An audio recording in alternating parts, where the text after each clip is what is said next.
Welcome back to the Create Podcast. As you know, I'm the JumpCutKing, and usually we talk about all sorts of things here, from branding to entrepreneurship to marketing to some cool strategies. We even talked about pricing. But today I'm going to talk about if you have employees, if you have contractors, if you have people that are the bread and butter, the meat and bones of your operation, and about a specific metric you can use that's not only going to, if you're aware of it, help lower your bottom line, keep employee efficiency high, and not have extreme turnover.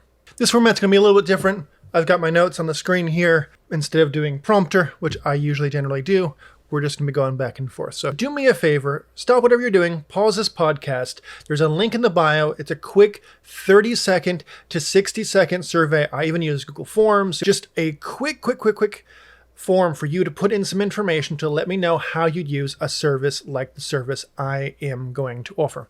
It's more than a web design platform. It's more than a web app platform, but it is a unique platform designed to help you conduct business and do so much more than you can. So if you've got 30 seconds, 60 seconds, click that link.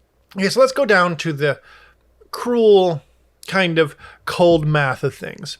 So typically, a business and organization will find metrics to use for their employees to determine who's performing and who to trim.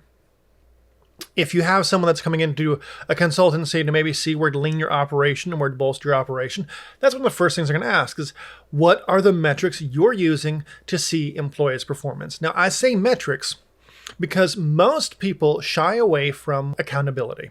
I believe that if you're being paid to do a job, that your performance should be trackable. There should be some sort of data set that says your performance is good, your performance is tanking, or that you need some sort of assistance in something. And a lot of people use generic tasks lists for this. I don't recommend that because one task can be 2, 3, 4 times more complicated than the next task.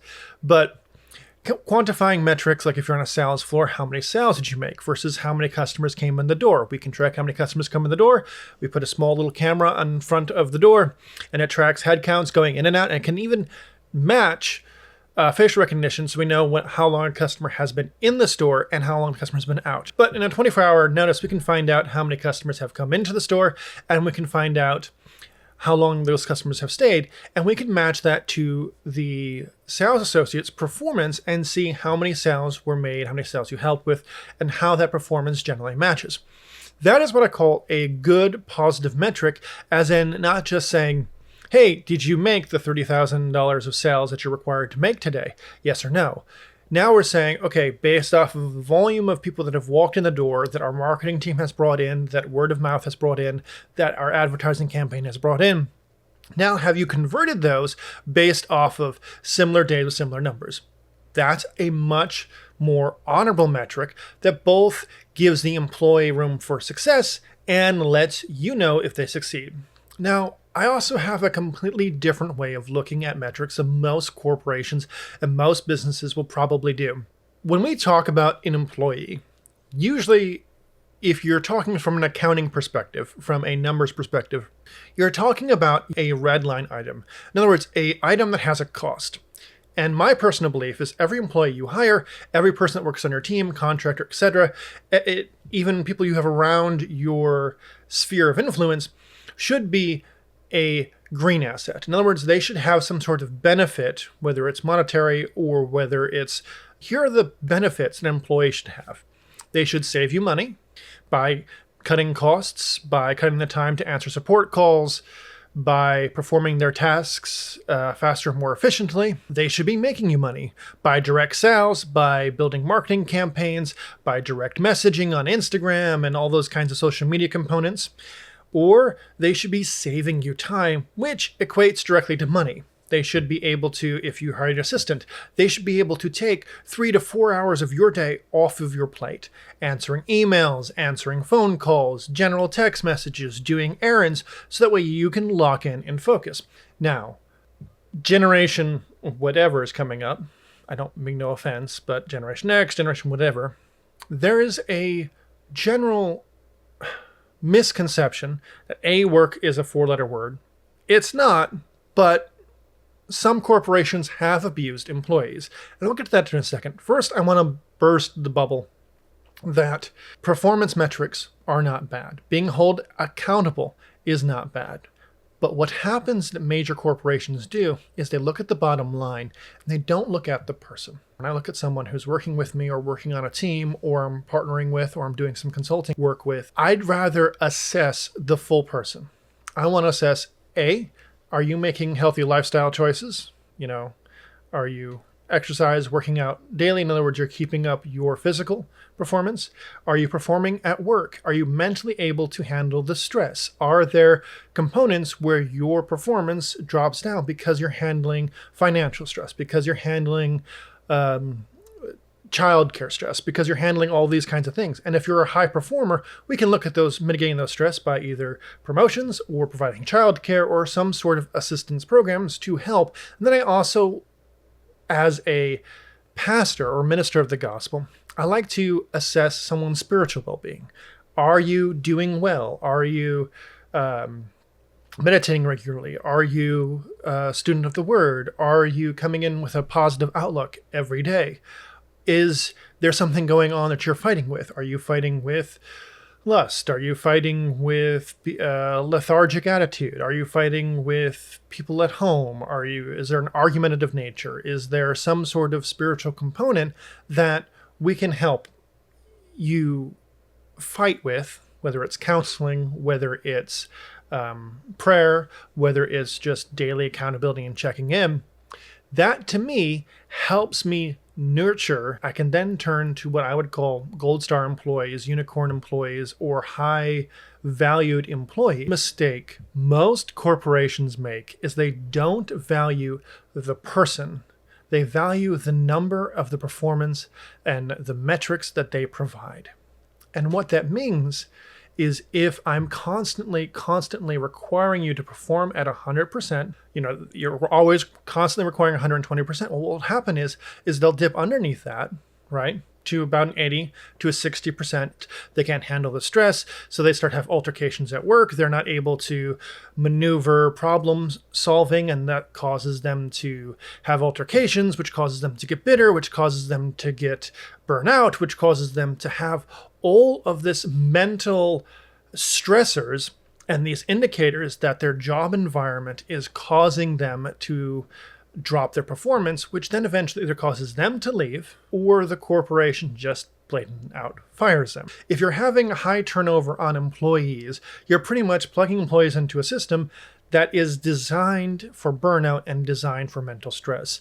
So in this podcast, I'm going to kind of help you understand a little bit of the understanding of the full person and the mental aspect of your talent. Because the worst thing you can do is lose someone that you might be paying $300,000, $400,000, $500,000 for, and they're a salesperson, or they work in marketing and they're banking you $3, $6, $9 million. The worst thing you can do is to have them burn out, not see the warning signs, and instead of working with them and figuring out how to better help them improve, you lose them. Whether you put them on a PIP, that's a personal improvement plan, that kind of is a quiet quitting plan that some corporations do. That's not, some of it is intentional, some of it's not intentional. When you think of a person on a balance sheet, you tend to think of them more as a workhorse. Get all the work you can from them, and when they're done, take them out back and shoot them. That's not what I want you to do. I want you to be able to nurture that talent, to be able to have that talent continue to perform. And I'll say it this way, your standards are probably here at 100%. And I would say they're probably 120% over, always above and beyond expectations. And I'd say that a good employee is only going to perform consistently at 80%.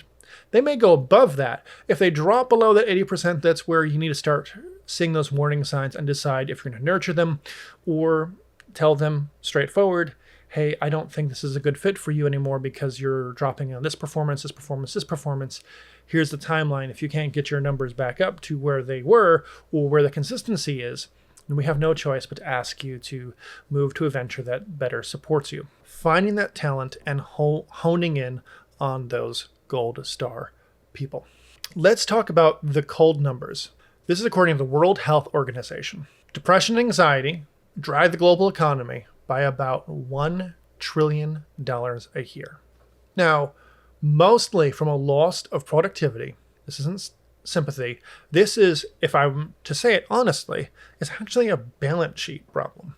So we go back to the balance sheet.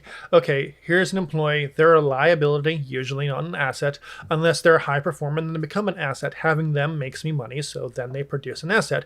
But when you're looking at the balance sheet, employees can consume quite a substantial amount of your revenue. Now, if in case anyone's wondering, profit is what you take home after all of your expenses. Revenue is what you bring in before your expenses are attached to it.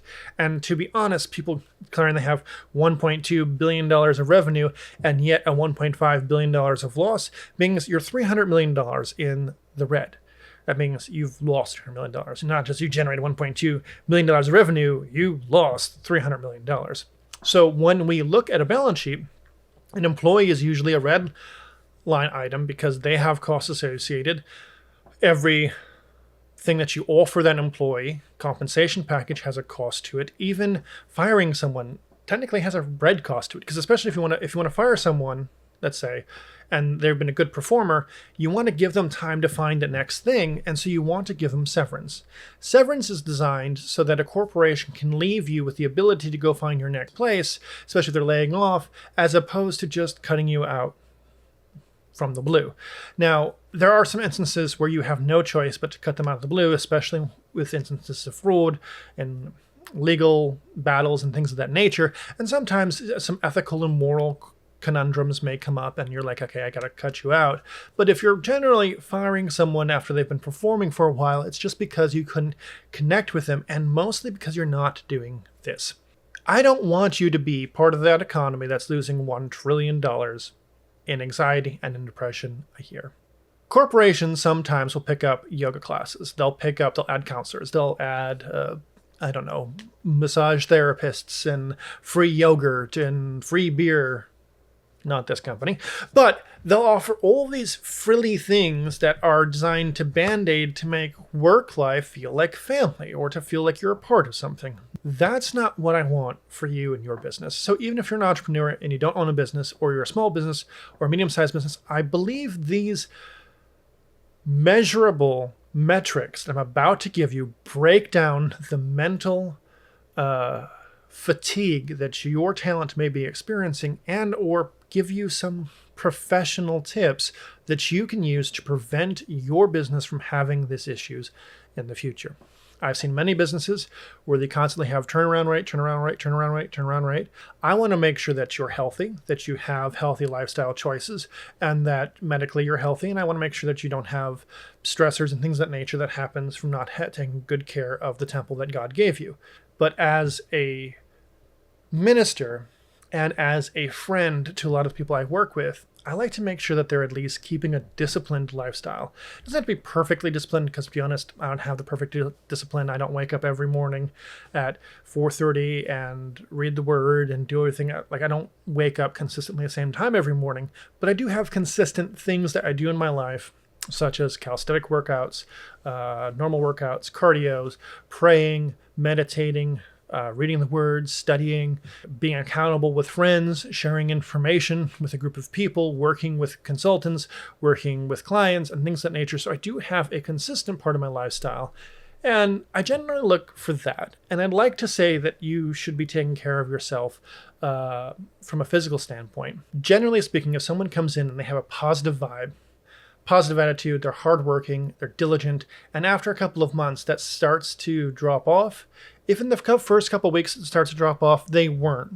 diligent, they weren't hardworking, they weren't positive, they were negative, and they may have been a problem child that you have to either build back up, which is going to take a while and take a lot of investment, or you have to send on their way. That does happen. Sometimes they're not a fit for your organization, and sometimes they lie on the resume. I've seen a lot of people have golden resumes and they turn out to be black holes. I don't want you to have black holes on your team. I want you to have gold stars, people that are going to cosmically add to the value to your corporation. It's a lot of hyperbole, I know. So let's talk about analyzing an employee's mental state. So the first thing I want to talk about is something that Harvard did a study. They have a well-being thriving index. It's a short survey that you can use that tracks whether people feel mentally and physically well. And Harvard Public Health groups, they have some scales that you can use. And the very important information is when you ask these questions regularly, you want them to know that you're not going to use this to hire or fire them. That this is a safe place to let us know if there are warning issues and where we need to help you intervene as we partner with you in life. We understand that minimum one third of your life, and if you're driving back and forth to work, probably more like half of your life is going to be work. That's just how it is. And the other half, you're probably sleeping and or dealing with children. So generally speaking, we're partnering in life. Now, this is work life, and there's a work life, and there's a work and life balance. So we're not trying to impede on your personal decisions in life, but we just want to know if there are stressors, things in the environment we can help. And let's talk about things that you can do to help. But let's talk another. So we have the well-being thriving index from Harvard University. We have the burnout score, another thing from Harvard University. It's a short burnout inventory. You run it quarterly, right? For some faster organizations, I recommend that you run it monthly. Very, very important, monthly, especially for onboarding someone new. Then psychological safety. That's another index that you can do. Some simple team-level questions. These are based off of Amy Edmondson's work. Teams high in psychological centers learn faster and perform better in psychological safety. If they feel safe, if they feel like they're not being threatened, if it's not argumentative, there's no negative people in there. Hey, if you find people that are high performers but have a negative attitude, your best bet is to get rid of the negative attitude immediately. Don't let someone's negativity fester.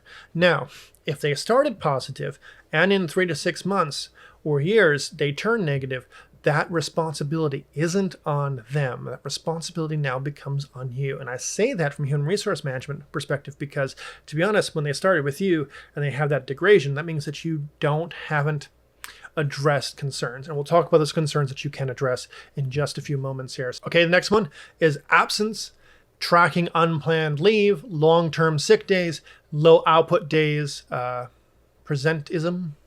I don't know if I'm saying that right. Those are 2 data points that map to hidden costs. I like to say it this way. If I'm asking you to show up at 8 o'clock, I'm actually expecting you to be there by 8:30, but I'd like it if you showed up at 7:45 to 8:15, okay?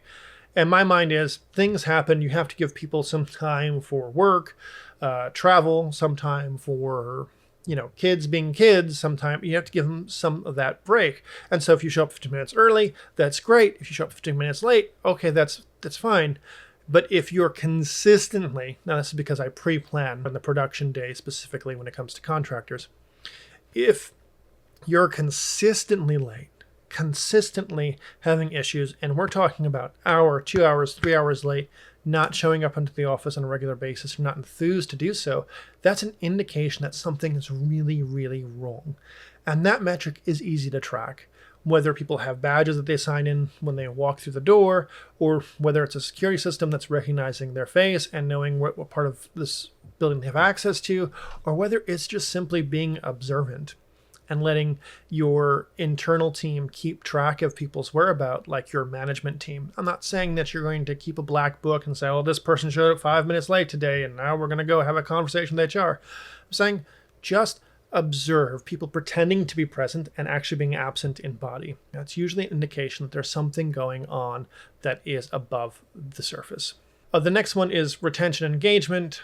What's that turnover? How many people are quitting and how many people come back? If your department has high turnover, that's an indication that your department's processes, teams, members, maybe leadership needs to be looked at. If you're losing talent left, and right, I'd look at management, and I'd literally remove people from management if I'm losing gold star, cosmic employees, unicorns, and I'm losing them left and right. I look at management. I'll say this because I've been around organizations. Well, it's this fault, it's this fault, it's this fault, it's this fault, it's this fault. But if you have a high turnover in a couple months, a year, 2 years, even if it's a 5-year turnover, it's an indication that there are some debts, and we're going to talk about these debts in just a minute, that you need to overcome in your work environment. So All of this together, we'll call this your well-being dashboard. Short quizzes, short surveys. They don't have to be taken, digitally on an app. They can be, when you're having weekly conversations, management, hey, sit down with someone 15 minutes, talk about, hey, how do you feel about this? How do you feel about this? How's life going? And kind of generally use that scale to assess where someone is in life. As you're managing both the resource of that person and the project task load, you'll be able to understand how your employee is interacting and how that employee's mental wealth and mental state of being literally factors into your performance. Not your performance as a manager, but the performance as the company on a task and something. If they have extreme high employee morale, they'll stick in the late nights, they'll argue less, they'll complain less, you're growing, great. That's probably 100, 110%, right? Where that employee is. As they go into the day-to-day operations of things, kind of like the rut, if you will, of just, nothing major is going on, but we're just doing the day-to-day tasks, they probably will rest to about 80%. It's completely natural for your employees to converse during the work hours. It's completely natural for people to be near their phone, taking phone calls and things of that nature. If I'm getting 6 hours of good work for you on a non-high performance day, it's also a healthy component of letting off steam, of building relationships, of being social, especially since 1/3 of your life is at work.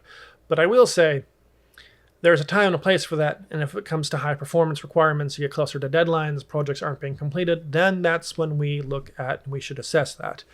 Now, I know that's creatively different than most employers are going to say, and to be honest, if you're hiring someone and you're paying them a substantial salary or hourly, you want to get the maximum amount of that resource. But again, we're talking about high-performing talent, gold stars, or churning talent into gold stars, or departments that are having high turnaround. And that means people get hired and then they quit or get fired. That high turnaround is indication that you're having some broken processes, and this well-being dashboard will help your management excel in identifying these concerns early. Now, here's what you can do, believe it or not, to get a return on your investment in mental health, right?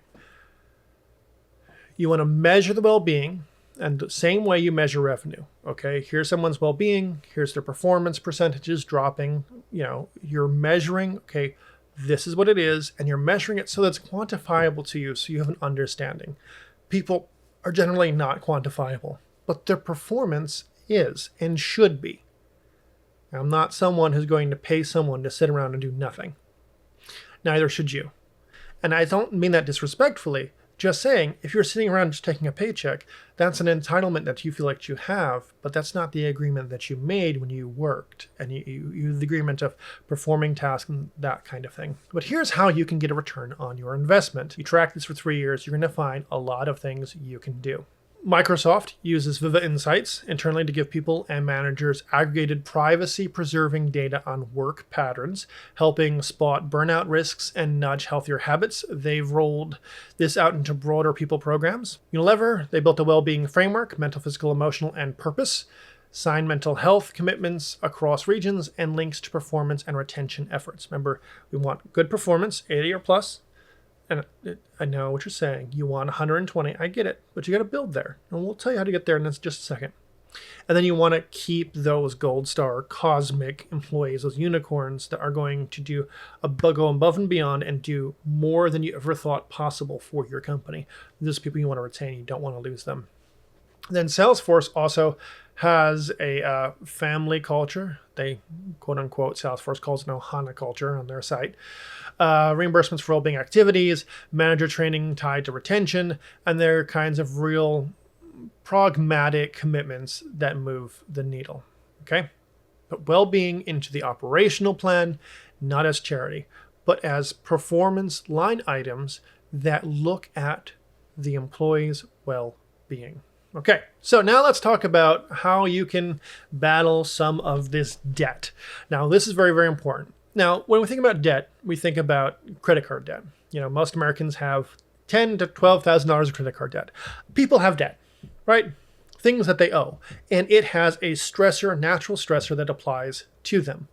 it happens physically, it happens emotionally, that kind of thing. When you're cutting costs and you're shaving people's salaries or shaving people's hourlies or shaving their work hours, you have to understand that that has a stressor, a negative connotation to their performance immediately when it happens, because you're messing with their money. And most people are consistent people. They want to know that every day they wake up, they go to work, they get home, and they get paid. And they hate it when you mess with their money. They hate it when rent goes up. They hate it when the electricity bill goes up. Costs raise, and you're lowering their pay. And especially if you're expecting the same result. And I know from COVID, many businesses had to do this or make cutbacks and such as the economy was adjusting and still trying to figure out how that all works and where things fit out. And it could take years before we see the turnaround on that for normal businesses outside of AI and tech startups and some bigger formed companies. I mean, even your banks are taking cutouts. I mean, I've seen banks get bought off left and right. I saw a whole payment network get bought by what was just a credit card. They'd bought a whole payment network, and I was extremely surprised on that. And I don't mean by payment network like, payment processor. I mean like a whole payment network. That was really surprising. And that got approved by the SEC. That was also surprising. Let's talk about debt. Stressors in your organization that you can fix to improve employee morale. Biggest one is tech debt. Slow, brittle systems, giving someone an 8 gigs of RAM laptop and hoping they can do the best. In my opinion, I don't believe that anyone should have less than 16 gigs of RAM, let alone less than 32 gigs of RAM. And it should be a top-of-the-line CPU. Graphics card, okay, great. Laptop, great. Give them an M3 and M4 Apple Silicon.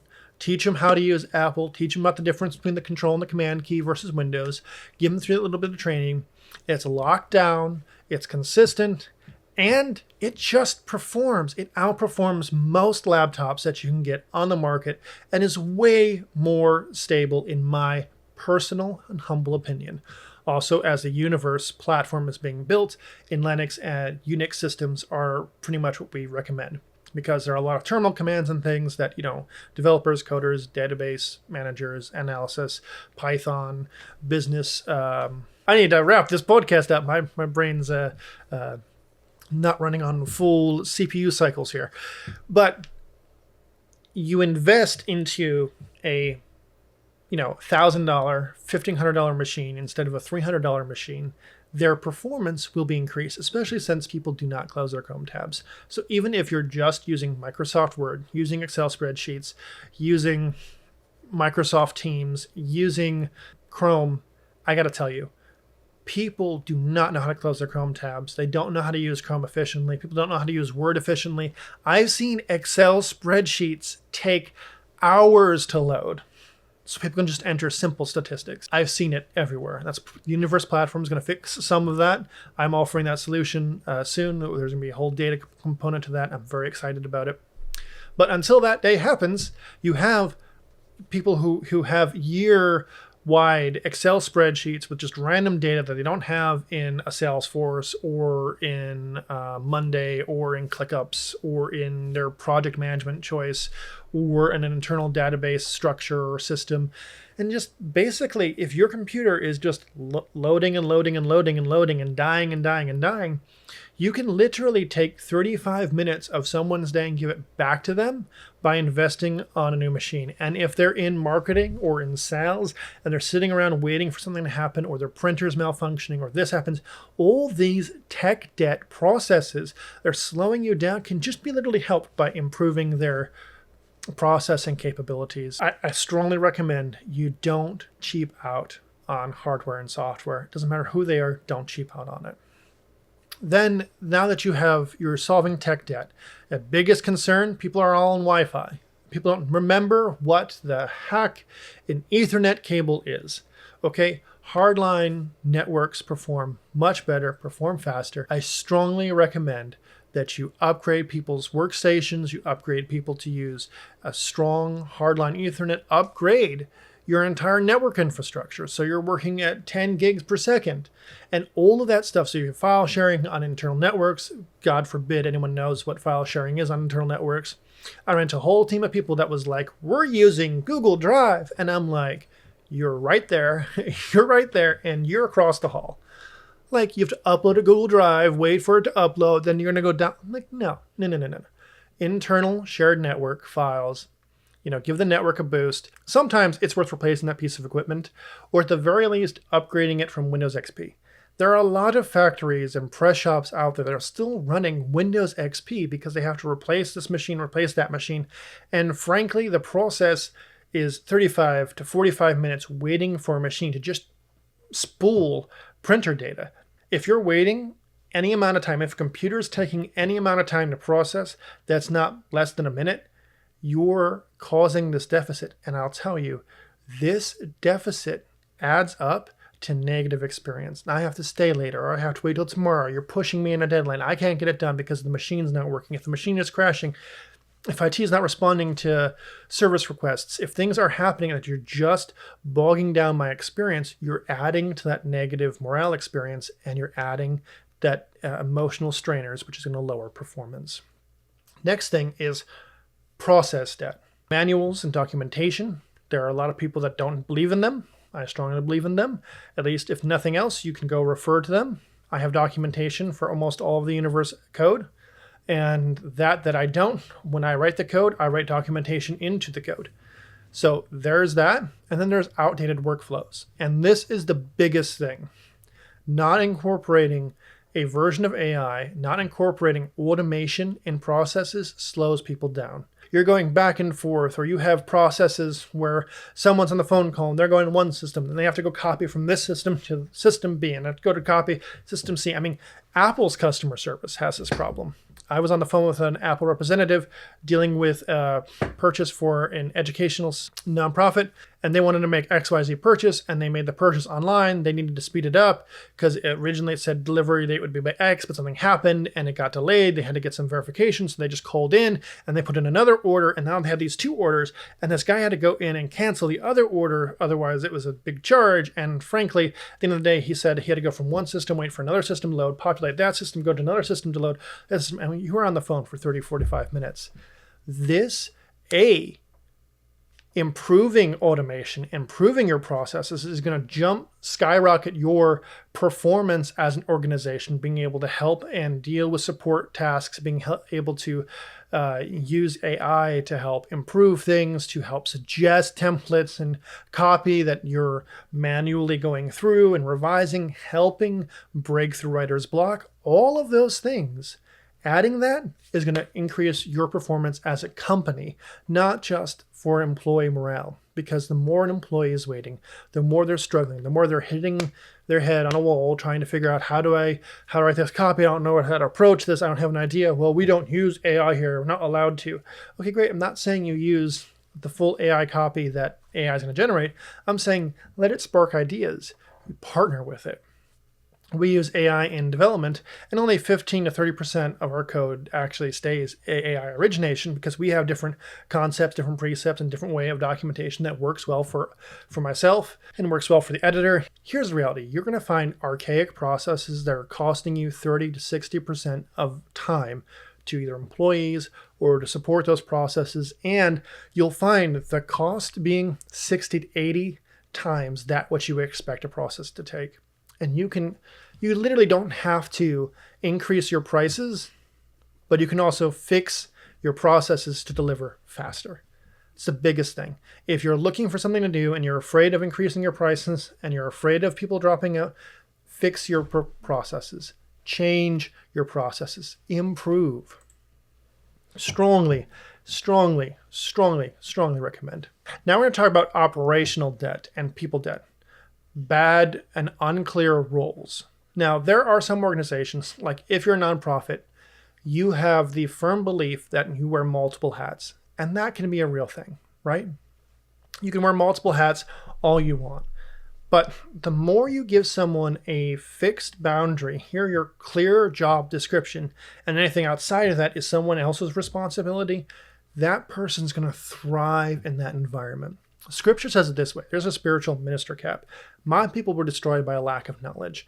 That lack of knowledge is actually translatable into a lack of restraint. My people were destroyed by a lack of boundaries. You can interpret it that way. And I don't want you or your organization or your team to be destroyed by a lack of boundaries, a lack of clear, defined roles, a lack of high, efficient processes. I shouldn't have to wait for 15 people to get back to me on something that should only take 1 to 2, 3 people. I shouldn't have to make phone calls, log them into a system, and set up another system. And when I hang up a phone call, that phone call should be done. I shouldn't be taking next 15, 20, 30 minutes to write notes, update systems. I should be able to do that all on the phone. Now, that's just using an example that some businesses connect with. But I have to say, bring that efficiency back. Handling process debt and handling people debt is a big, big thing. If you have high performers and they're being constrained because the leadership isn't supporting them or their management isn't supporting them, but you have to be mindful of how you're using your resources. After all, it is a human resource to a company. It sounds so dystopian to say your human resource, but when you come to a company or corporation, you have a profit and loss statement. This is working, this is not working. At the end of the day, that's where your decisions come from. If it's working, do it. If it's not working, lose it.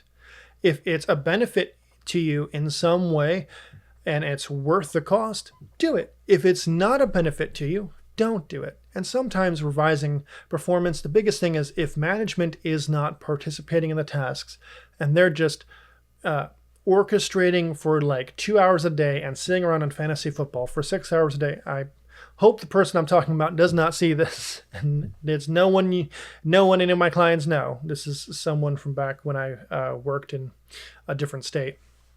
And they would literally they were an IT professional.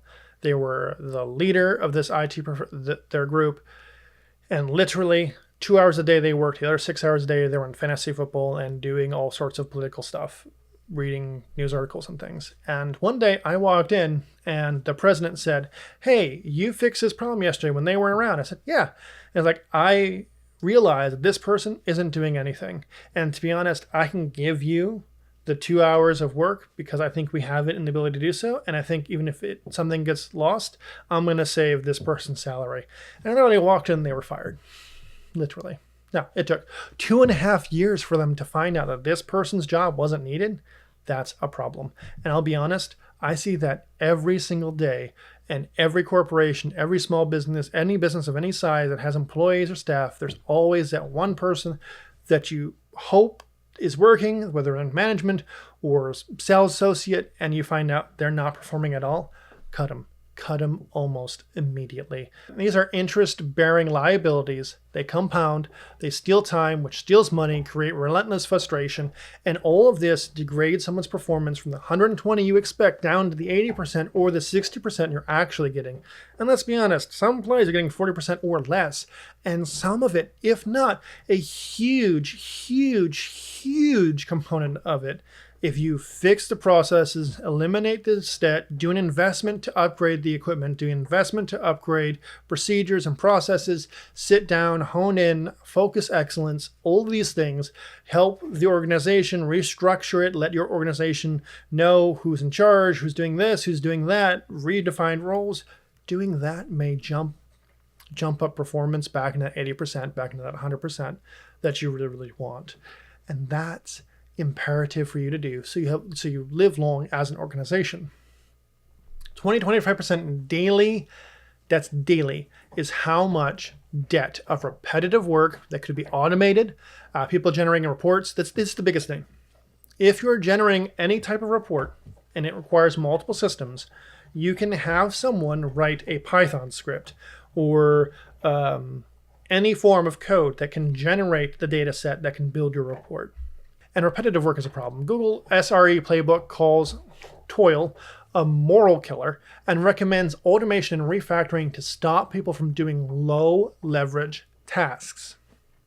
DevOps research, during Accelerate, ties healthy practices and reduced debt to higher performance. Think of any tech debt you have, any percentage that you have. If you remove that debt, you're increasing employee morale, you're increasing their mental well-being, their ability to perform for you, and their longevity in your organization just by fixing tech debt, operational debt, process debt, and all those kinds of components. automation and paying down debt is therapy for you as an organization, for you and your team, and for your customers. It's a great way to save money and make more money by higher performance, by having more time to your employees' pocket, having more time for you to do things, and being able to take on more customers, more clients, being able to complete more projects, complete more tasks, etc., because you have better efficiencies. It will take investment of time and money at the front end. Great. Do it now before it's too late. You can create processes and you can remove debt and you can have structures in place that supports, kind of builds a solid foundation, the same cornerstone that we have spiritually in Jesus Christ, the same cornerstone your organization can have by using wisdom, understanding, and peace. I pray now the Lord gives you peace, the Lord gives you strength, that the Lord fights for you, that if you're dealing with stress, anxiety, or depression, that God himself will come into your environment, that his presence will remove anxiety, remove stress, that you'll remember that you walk by faith, not by sight, that any stressors that come against you, any weapon formed against you, God said will not prosper. And anyone that speaks anything against you in judgment, that God himself will condemn. And that's the heritage that we have for those who are in Christ Jesus. And I pray right now that you don't live in a world where you're being attacked mentally. You don't live in a world where you're being physically. In the name of Jesus Christ, I pray right now that anxiety and depression breaks off of you, breaks off of your staff, breaks off of your employees, breaks off of your organization, that you're going to continue to thrive, and you're going to begin to thrive again and not only survive, just barely making an existence, but you're going to be able to thrive in any economy, regardless of the situation, because you are the head, not the tail. You are above and not beneath. And whatever God says and puts in your heart to do, he will be faithful to perform it. He's always faithful to perform his word. If he gives you word, he's faithful to perform it. He's just. And I pray that you get to live in that righteousness and that justness and that wisdom and grace and mercy. If you do make mistakes, that grace and mercy shall follow you all the days of your life, and you shall dwell in the house of the Lord forever. That's a house full of peace, patience, God's presence, and infinite resources. I pray this for you right now in Jesus' mighty name. Be at peace. Have wisdom and understanding and the boldness to do what needs to be done, and do so in a God-ordained way. The path of the righteous not only are made stronger every day, but the path of the righteous are ordered by the Lord. I pray this in Jesus' mighty name for you and your organization. Again, if you have 30 seconds, just click the link, give me your opinion. I'd greatly appreciate it.